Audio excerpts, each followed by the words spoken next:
hear from Sam, from Chris and from us very shortly indeed, but we're going to start with it's an incredible story coming out of France this evening, that PSG have rejected a bid in excess of £189 million from Real Madrid for Kylian Mbappe, despite the player having just a year left on his deal. Carvey, when you broke this news earlier, when we were watching you just over there were jaws dropping left, right and centre. I mean, just take us through this. It's an incredible story. OK, well, quickly, the deal is totally off. Today, Real Madrid told PSG that they would be willing to pay more than 220 million euros. I was told not to reveal the exact figure, but it's more than 220 million euros. It is pretty close to a world record transfer fee. The world record transfer fee, I think, is £198 million for Neymar. So you've almost done it for us then. So Real Madrid said to PSG, we're prepared to pay that today. Let's do the deal. PSG stalled. It got to about 6 o'clock this evening, and Real Madrid thought, you know what, we're walking away now because you're not negotiating with us properly. There's not enough time to do the deal, so they walked away. And as far as Real Madrid are concerned, they will go back in for him because he's out of contract next summer. They can sit down and sign a pre-contract agreement with him in January, and he can move there for nothing. And what Real Madrid are saying this evening is, it's incredible the way PSG have behaved, because we were going to give them 220 million euros for the player. They haven't taken the money, but now we're going to get the player anyway for nothing next summer. Incredible developments, but I think you've got to bear in mind, when you're dealing with PSG, you're not just dealing with a normal football club. Effectively, they are owned by the state of Qatar. And I've just been speaking to Darragh McAntony. You've just seen him. He was on the show, the Peterborough United owner, and he said, for the people who own PSG, 220 million euros for them is like Darragh McAntony losing £10,000 in the casino one night. Yes, it hurts, but he gets over it. And for the people who own PSG, 220 million euros, I know it sounds obscene to us. Yes, it does. But for them, it's not a lot of money. We are going to get Sam's reaction to that, because we did speak a little bit just as we came on here, but we are going to get your reaction very shortly. But look, let's get more on this. Let's go live to Gary Cottrell, who's with the France squad right now. So, Gary, Mbappe's not hidden his desire to leave, of course. So how do you think he'll take this news tonight?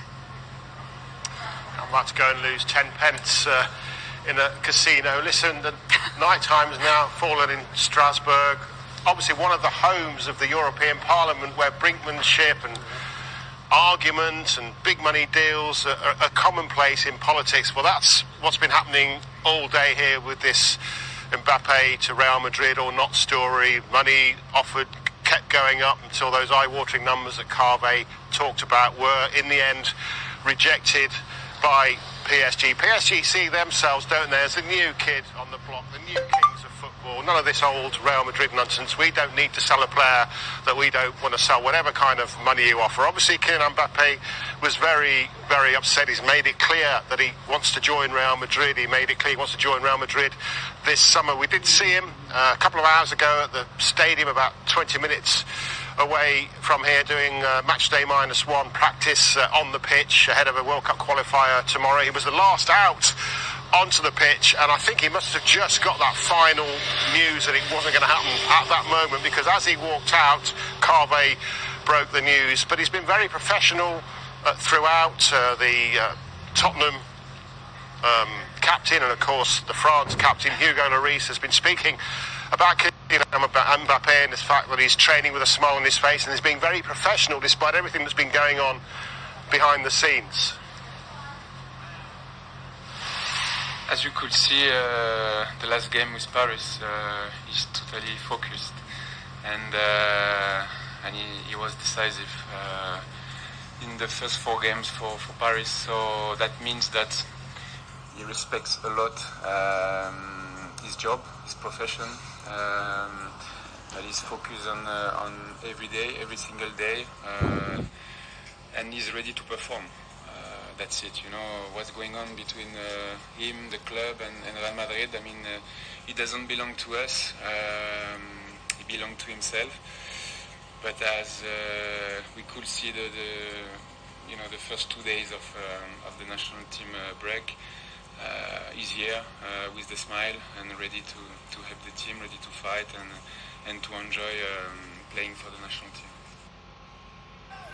I think the president of PSG, the sporting director of PSG, got so excited by the reaction around the world to MNM, Messi, Neymar, Mbappe playing together that they wanted to see that happen. And of course, if it had been sold today, that wouldn't have happened. They haven't yet played together. And I spoke to somebody within the Mbappe camp this evening, and they said it's been a really, really difficult day. They believed right until the end that the deal could be done. He was too upset to say too much. He said, catch up with me in a few days' time, but we go again next time. And I said, you mean in the summer? And he went, no, next time. So perhaps all this talk of pre-contract agreements, perhaps in January. I don't know how football works. Sam will, I'm sure, allude to in a lot more detail about that. But could they go in with a cash offer in January? I don't know. Goodness me. Thank you so much, Gary. Right. Well, Sam has been poised, ready. Well, it's the most interesting subject. There's a deal that's not a deal, that's not a deal gone through. Because normally we talk about what deals have gone through and what sort of prices have been paid. But to see that certainly after the problems of the pandemic and the loss of millions for football clubs because of sponsorships and no attendances, that a football club is capable of turning down over 220 million euros or pounds in the last year of his contract just is remarkable. It wouldn't be heard of anywhere else on any other football club across the world. Now they would be sold, they'd be moved on, they'd be gone, and they'd be absolutely rubbing and patting themselves on the back that they've got 220 million for somebody as good a player he is in the last year of his contract. You know, I think there might be a sort of method in PSG's madness, because if you look at it from their point of view, they are building something special. You know, they've got this front line of Mbappe, Neymar and Messi. And I think what they're thinking is, instead of letting him go to Real Madrid and taking the money, let's have this front three